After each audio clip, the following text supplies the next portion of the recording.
दोस्तों, आपने पिछले भाग में सुना था जब करुणा की माँ गुजर जाती है तब उसके ऊपर दुखों का पहाड़ टूट पड़ता है। अकेले अकेली पड़ जाती है, जैसे बेसहारा सा।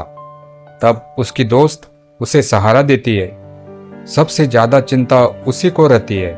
आखिर रूपा ने करुणा के लिए क्या किया, करुणा का आगे क्या हुआ, ये जानने के लिए इस कहानी को अंत तक सुनिए। तो चलिए सुनते हैं आगे की कहानी। इस कहानी को सुनने से पहले आप लोगों से मेरी रिक्वेस्ट है, चैनल की लाइक और सब्सक्राइब करना ना भूलिए। बेसहारा भाग 3। सुबह होते ही रूपा करुणा के पास पहुंच जाती है। सारे दिन वहीं रुकती है। इसी बीच कई बार रमेश का फोन आया। वह भी गांव आना चाहता था, लेकिन रूपा ने मना कर दिया। 3-4 दिन बीत जाने पर रूपा ने करुणा से कहा, करुणा, तुझे हिम्मत से काम लेना होगा। मुझे अब जाना पड़ेगा। ये मेरा फोन है, कभी भी तुझे जरूरत हो तो मैं आ जाऊंगी। रूपा वापस आकर अपने काम में लग जाती है। इसी तरह 2 महीने बीत जाते हैं। एक दिन रूपा किसी काम से अपनी माँ को फोन करती है। कैसी हो माँ? बहुत दिन हो गए आपसे बात करे। घर में सब ठीक है? रूपा की माँ कहती है, बेटी सब ठीक है, तू कैसी है? गांव कब आ रही है? एक बार आकर अपनी माँ से मिल ले जा। रूपा यह सुनकर थोड़ी देर के लिए चुप हो जाती है, फिर कहती है, माँ मेरा भी बहुत मन है गांव में आने का, लेकिन समय नहीं मिल पा रहा है। देखती हूँ समय निकालकर आने का प्रोग्राम बनाती हूँ। इधर 2 महीनों में करुणा की जिंदगी पूरी तरह से बदल गई थी। सभी रिश्तेदारों ने उससे पीछा छुड़ाने के लिए आना जाना बंद कर दिया था। कुछ दिन बाद करुणा की ताई उसके घर आई। करुणा अकेली बैठी है, क्या बात है? करुणा ने ताई जी को देखकर कहा, ठीक हूँ ताई जी आप बताइए कैसी हैं? अब अकेले ही रहना है।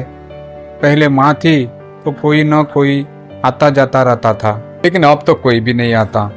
यह सुनकर ताई जी थोड़ी सी झेप जाती है। अपनी झेप मिटाने के लिए वो कहती है, अरे बेटी, मेरे पैरों में दर्द रहता है, चला फिरा नहीं जाता। आज भी बड़ी मुश्किल से आई हूँ। तेरे ताऊ जी ने तेरे लिए एक लड़का देखा है। उस लड़के के पिता नहीं है, माँ है और एक छोटा भाई है। लड़का नौकरी करता है और उन्हें किसी चीज का लालच भी नहीं है। यह सुनकर करुणा का मन किया कि अभी ताई जी को उल्टा सीधा सुनाकर भगा दे। अभी माँ को गए 2 महीने भी नहीं हुए और इन्हें शादी की पड़ी है। करुणा अभी सोच ही रही थी, तभी ताई जी ने बोला, करुणा 2 दिन बाद लड़के वाले देखने आएंगे, तैयार रहना बेटा।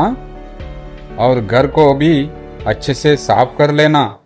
मैं तेरी बहन को पहले से भेज दूंगी। ये कुछ पैसे रख, उस दिन अच्छा सा नाश्ता मंगा लेना। लेकिन ताई जी, मैं शादी अभी नहीं करना चाहती हूँ। अभी माँ को गए दिन ही कितने हुए हैं? करुणा ने दबे स्वर में ताई जी से कहा तो वो फिर उबर पड़ी। अरे भलाई का तो जमाना ही नहीं है। घर में खाने को दाने नहीं है, इतना अच्छा रिश्ता ठुकरा रही है। तूने सोचा है घर का खर्चा कैसे चलेगा? तुझे रात भर नींद नहीं आती? जवान लड़की घर में अकेली रहती है। कोई बात हो गई तो मुंह हमारा काला होगा। करुणा की आंखों से टप टप आंसू बह रहे थे, लेकिन ताई जी को इससे कोई फर्क नहीं पड़ा। वे अपनी बात कहती रही। पूरी बात करने के बाद ताई जी ने 500 रुपये पकड़ाते हुए कहा, जो मैं कह रही हूँ चुपचाप मान ले। तेरी माँ तो हमारे सामने जबान नहीं खोलती थी। आखिर हम तेरे अपने हैं, कोई गैर नहीं। करुणा ने रोते हुए कहा, नहीं ताई जी, वो बात नहीं है। अभी माँ को गए समय ही कितना हुआ है, कुछ दिन बाद लड़के वालों को बुला लेते हैं। ताई जी ने समझाते हुए कहा, बेटी तू चिंता मत कर, तेरे ताई जी सब संभाल लेंगे। कहकर ताई जी ने जल्दी से चल दी। करुणा बैठकर रोती रही। माँ, तुम क्यों मुझे छोड़ के चली गई? काश तुम होती तो ये सब न होता। अगले दिन करुणा एसटीडी बूथ पर गई और रूपा को फोन कर सारी बात बता दी। यह सुनकर रूपा ने कहा, करुणा तू चिंता मत कर, मैं एक दिन पहले आ जाऊंगी। मैं लड़के को देखकर फैसला करूंगी कि ये सच बोल रहा है या तुझे फंसाने की कोशिश कर तेरा मकान हड़पने की तैयारी कर रहे हैं। रूपा किसी तरह टाइम निकालकर पहुंच गई। लड़के की माँ और लड़का दोनों आए। लड़का देखने में बिल्कुल साधारण था। रूपा ने लड़के से सवाल पूछे जिसका उसने ठीक से जवाब दे दिया। करुणा और लड़के ने अकेले में कुछ देर बात की। फिर करुणा ने रूपा से अकेले में पूछा, रूपा तू बता तुझे क्या लगता है? करुणा, लड़का तो ठीक लग रहा है, तुझे ठीक लगा लड़का? रूपा ने पूछा। करुणा ने शर्माते हुए कहा, देख अगर तुझे ठीक लग रहा है तभी मैं यहाँ करूँगी।